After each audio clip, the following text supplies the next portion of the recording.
بسم اللہ الرحمن الرحیم۔ معزز ناظرین السلام علیکم۔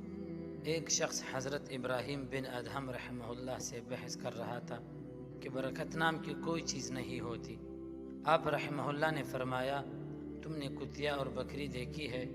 وہ شخص بولا ہاں۔ آپ رحمہ اللہ نے اس شخص سے پوچھا، کتیا اور بکری میں زیادہ بچے کون جنتا ہے؟ وہ بولا کتیا۔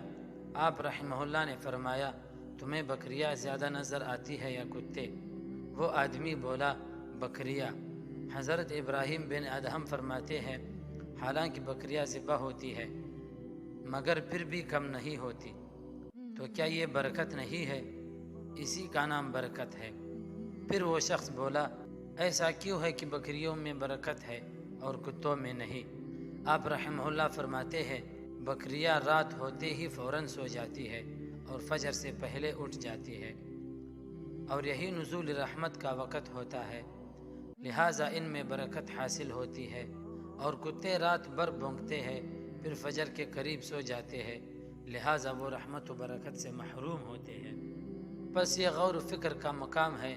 آج ہمارا بھی یہی حال ہے، ہم اپنی راتوں کو فضولیات میں گزارتے ہیں اور نزول رحمت کے وقت سو جاتے ہیں۔